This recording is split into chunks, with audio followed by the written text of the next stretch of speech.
Ladies and gentlemen, this RedGamingTech.com video, I, Crimson Rain, will be talking to you about microtransactions, and apparently Electronic Arts are very happy to continue with them. In a recent statement, Electronic Arts have been quoted into saying they are going to be putting microtransactions into all of our games, and apparently consumers are enjoying and embracing that way of business. Now, you may recall that in Dead Space 3 it was really the first microtransaction type of game, and one of the ways that you could really use these type of microtransactions is, let's for example assume that you wanted to craft a new weapon in Dead Space 3, and let's then assume that you didn't have enough items for that weapon, because obviously they require either scrap or components or what have you to do this. Well, then you could simply buy that, and it would be an easy way for you to continue. Now, one of the benefits, of course, for the player in this is that it's very quick and easy just to get your item, or your weapon, and I can almost see the appeal from it from the player perspective. However, well, I don't like it. I know that some people really hate DLC, period. Some people say that, DLC shouldn't exist and blah blah blah. I personally think that's going far too far. An example of this, and I'll use another Electronic Arts game, if you will, and that would be Mass Effect. There were some really great pieces of DLC for Mass Effect. I'm talking about 1, 2, and 3, actually. Mass Effect 2 had, for example, a Kasumi's Stolen Memory, which was absolutely fantastic. Even Call of Duty Black Ops 2, I'll use another example, has some really good pieces of DLC. Are some pieces a little bit overpriced for the amount of content they, have in them? Sometimes. I'm not going to dispute that. And another example would be, say, Skyrim, Dawnguard, or Dragonborn, for example. It's very good pieces of DLC. Now, sure, there are mods available as Skyrim as well, and, they do add quite a bit of content. And this is another reason I think people sometimes are, well, by people I mean developers, should I say, go completely and utterly overboard when they start to disable the modability of games. You know what, if you release a really good set of add-ons for your game, people are going to buy it regardless. I mean, I don't think anyone thought to themselves, hey, you know what, I think the community is going to release, a free version of Dragonborn, or it's going to be as good. Of course they didn't. Now, obviously, that's not really the case with moddable levels, however.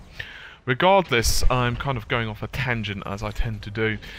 Electronic Arts saying that they're going to put microtransitions into all games. I don't really support this decision by them, and it seems like they're just trying to make cash. Now, I know Electronic Arts do have a reputation for this. However, usually I have recently been supporting them somewhat. And to their credit, some of their recent titles, for example, Mass Effect, Dead Space, although Dead Space could have looked better, to be fair, on PC, but it certainly wasn't bad or ran badly. Crysis 3 and so on have looked pretty darn good on all their systems, and the PC versions have definitely not been screwed over with inferior ports, which is better than what I could say about some developers, actually. However, regardless, I really don't like this whole microtransaction thing. It stinks to me of you just being able to kind of buy your way through the game, and I know it's a personal choice of you as the player to do this. I know that, for example, in Dead Space 3, there were ways actually around the system. In other words, you could kind of cheat to get extra items, and I know that that's all great and all, but I just don't really like it. I don't really like the whole monetization of the game in that respect. I would much rather them release, new pieces of DLC that actually are worth a damn, and they can charge a decent amount for that.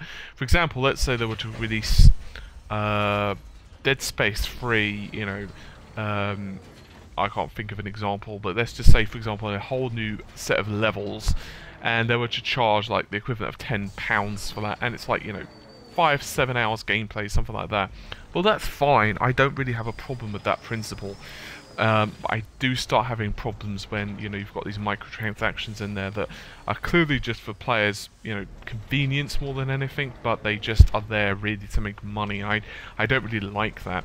I know some people will, disagree and will say that it's a choice, and while I understand that, and I have nothing really against this model, which is typically seen in free-to-play games. For example, if you've got Temple Run, on your cell phone, and I imagine many of you do by the fact that how many downloads it's had. You'll notice that the fact that you can actually buy coins or lives or whatever you want via the store, and that's fine. After all, the game's free and the developers have to make their money somehow. However, I'm a bit concerned it's a bit of a slippery slope more than anything. So yeah.